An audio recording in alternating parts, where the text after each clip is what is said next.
आज Doubtnut app download करें। Doubtnut पर अपने सभी गणित, रसायन विज्ञान, भौतिक विज्ञान और जीव विज्ञान के डाउट्स का करो सफाया। बस प्रश्न की फोटो खींचो, एक ही प्रश्न को क्रॉप करो और तुरंत वीडियो सोल्यूशन पाओ। अभी डाउनलोड करें। हेलो दोस्तों, इस प्रश्न में दिए कि एलसीआर परिपथ में श्रेणी अनुनाद की स्थिति में एक्सएल व एक्ससी के बीच संबंध होता है। इसके लिए चार विकल्प दिए हैं। ए में दिया है एक्सएल बटे एक्ससी बराबर 1 दिया गया है। बी में दिया है एक्सएल बटे एक्ससी जो है 1 से बड़ा है। सी में दिया है एक्सएल बटे एक्ससी 1 से छोटा है। और डी में दिया है एक्सएल बटे एक्ससी बराबर ऋण 1। तो प्रश्न अनुसार हम यहाँ पे एक आरएलसी सर्किट बनाए हुए हैं। तो हम इसमें देखते हैं कि इसमें जो आर है अर्थात जो है प्रतिरोध, एल जो है प्रेरकत्व तथा यहाँ पे जो सी है संधारित्र, तो हम इसे इस प्रकार से श्रेणी क्रम में जोड़ते हैं। तो इस परिपथ में हम यहाँ पर एक जो विद्युत स्रोत है वहां पर हम यहाँ पे V बराबर क्या लगाते हैं, V not sine omega T, अर्थात एक प्रत्यावर्ती धारा हम देते हैं। तब यहाँ पे जो आर अर्थात जो प्रतिरोध के बीच यहाँ पर विभवांतर है वो वी आर है। एल के बीच यहाँ पे एल के जो सिरों के बीच यहाँ पर विभवांतर क्या है, वी एल है। तथा यहाँ पे जो संधारित्र है उसके सिरों के बीच यहाँ पे विभवांतर वी सी है। तब हम इस प्रकार से हम जोड़ते हैं श्रेणी क्रम में। तो इस प्रकार से श्रेणी क्रम में जोड़ने पर यदि हम यहाँ पे जो धारा आई प्रवाहित हो रही है, तब इसके लिए यदि हम यहाँ पे फेजर आरेख देखें अर्थात जो विभवांतर है तथा उसके बीच विभवांतर तथा धारा के बीच जो यहाँ पे फेस अंतर है, तो इस प्रकार से हम यहाँ पे फेजर आरेख बनाते हैं। तो हम देखते हैं कि यदि यहाँ पे जो धारा है, धारा जो प्रवाहित हो रही है, यहाँ पे जो सभी श्रेणी क्रम में जुड़े हुए हैं, यहाँ पे जैसे कि हमने यहाँ परिपथ देखा, तो यहाँ पे जो सभी जो है आर एल सी जो क्या किस में जुड़े हैं, श्रेणी क्रम में जुड़े हैं। अर्थात यहाँ पे जो धारा है वह सब में समान होगी, अर्थात यहाँ पे जो धारा है वह समान बहेगी। तो यदि हम यहाँ पे देखें तो इसका अगर हम ग्राफ देखें तो यहाँ पे जो धारा है तथा यहाँ पे जो प्रतिरोध में जो विभव है अर्थात विभवांतर है वी आर, वो भी कैसे होगी, यहाँ पे समान होगी। तथा यहाँ पे जो एल के सिरे यहाँ पे अर्थात जो एल अर्थात जो प्रेरकत्व है उसके सिरों के बीच विभवांतर है वह क्या होती है, यहाँ पे जो धारा प्रवाहित हो रही है उससे धारा से यह 90 डिग्री क्या है अग्रगामी होती है। तथा इसी प्रकार से जो यहाँ पे संधारित्र है उसमें यदि हम यहाँ पे विभवांतर देखें तो यहाँ पे वीसी जो है तो यह है धारा से यह 90 डिग्री या क्या होती है पश्चिमगामी होती है। तो इस प्रकार से यदि हम यहाँ पे जो यहाँ पे क्या लिख सकते हैं, यहाँ पे यदि विभवांतर जो है यहाँ पे जो वी आर है इसके बराबर में क्या लिख सकते हैं, यहाँ पे आई गुना क्या हो जाएगा, यहाँ पे आर होगा। तथा इसी प्रकार से यहाँ पे जो एल के यहाँ पर एल का है उसको क्या लिख सकते हैं, यहाँ पे वी जो यहाँ पे वी एल है वह क्या होगा, यहाँ पे एक्स एल गुना यहाँ पे आई लिख सकते हैं। तथा इसी प्रकार से यहाँ पे वी सी जो क्या होगा, वी सी को हम यहाँ पे लिख सकते हैं एक्स सी गुना यहाँ पे आई लिख सकते हैं। तो इस प्रकार से यदि हम यहाँ पे जो इस ग्राफ से देखने से स्पष्ट यहाँ पर देखते हैं कि इन यहाँ पे जो वी एल तथा वी सी क्या है, यहाँ पे 180 डिग्री के कालांतर में है अर्थात यहाँ पे।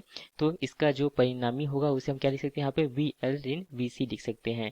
तथा जो इस यहाँ पे तथा यहाँ पे जो प्रतिरोध है उसका जो विभवांतर क्या है वी आर है। तो इस प्रकार से जो परिणामी है उसे हमें वी से प्रदर्शित करते हैं। तो हम यहाँ पे जो यहाँ पे धारा के साथ में तथा धारा के साथ यहाँ पे जो विभवांतर है उसका यदि हम देखना चाहें तो इसे हम पाइथागोरस के प्रमेय के अनुसार देखते हैं, क्योंकि यहाँ पर हम देखते हैं कि यहाँ पर एक क्या समकोण त्रिभुज बनता है।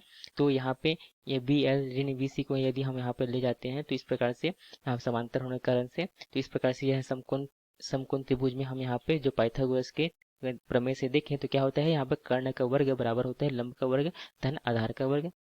तो यहाँ पे हम कर्ण का वर्ग करते हैं तो क्या लिख सकते हैं, यहाँ से हम यहाँ से लिखेंगे v का वर्ग बराबर क्या होगा, यहाँ पे लंब का वर्ग क्या लिख सकते हैं, यहाँ पे बी एल ऋण यहाँ पे वी सी यहाँ पे उसका क्या हो जाएगा वर्ग हो जाएगा। तथा धन यहाँ पे आधार का वर्ग, आधार क्या है यहाँ पे वी आर का यहाँ पे वर्ग लिख सकते हैं इस प्रकार से। तथा यहाँ पे हम यहाँ वी को हम क्या लिख सकते हैं, यहाँ पे आई गुना आर का वर्ग लिख सकते हैं, या इसे हम यहाँ पे वी ही रहने देते हैं, यहाँ पे वी का वर्ग है। तथा यहाँ पे जो वी एल है उसको क्या लिख सकते हैं, यहाँ से हम एक्स एल गुना यहाँ पे आई लिख सकते हैं। तथा यह ऋण यहाँ पे एक्स सी गुना यहाँ पे आई तथा उसका यहाँ पे वर्ग हो जाएगा। तथा यहाँ पे आई आर को वी आर को क्या लिख सकते हैं, यहाँ पे आई गुना आर का यहाँ पे इसे वर्ग लिख सकते हैं। इस प्रकार से यदि हम यहाँ पे जो आई है सभी में उभयनिष्ठ निकाल के हम यहाँ पे इस प्रकार से लिख सकते हैं अभी। तो यहाँ पे हम इसका पूरा का वर्ग लगा सकते हैं इस प्रकार से। तथा यहाँ पे क्या हो जाएगा एक्स एल ऋण यहाँ पे एक्स सी का वर्ग हो जाएगा तथा यहाँ पे धन आर का वर्ग हो जाएगा। तो V बटे आई को यहाँ पर हम क्या लिख सकते हैं, इसे जेड से अर्थात यहाँ पे प्रतिबाधा से हम प्रदर्शित करते हैं। तब हम जानते हैं कि जो अनुनाद की स्थिति देखें तो अनुनाद की स्थिति में जो प्रतिबाधा होती है वो किसके बराबर होती है, वह यहाँ पे प्रतिरोध के बराबर होती है। तो इस प्रकार से यहाँ पे प्रतिबाधा जो होगी, तो अनुनाद की स्थिति में जो जेड होता है V बटे आई को क्या हम किससे प्रदर्शित करते हैं, जेड से अर्थात प्रतिबाधा से। तो प्रतिबाधा किसके बराबर होती है, यह प्रतिरोध के बराबर होती है। तो यह अनुनाद की स्थिति तभी होगा जब यहाँ पे क्या होना चाहिए, यहाँ पे एक्स एल बराबर क्या होना चाहिए, एक्स सी होना चाहिए। क्योंकि यहाँ पे एक्स एल ऋण एक्स सी का जो बराबर शून्य होगा तभी यहाँ पे हमें क्या प्राप्त होगा, जब यहाँ पे एक्स एल ऋण एक्स सी बराबर शून्य होगा तभी हमें यहाँ पे अनुनाद की स्थिति प्राप्त होगी।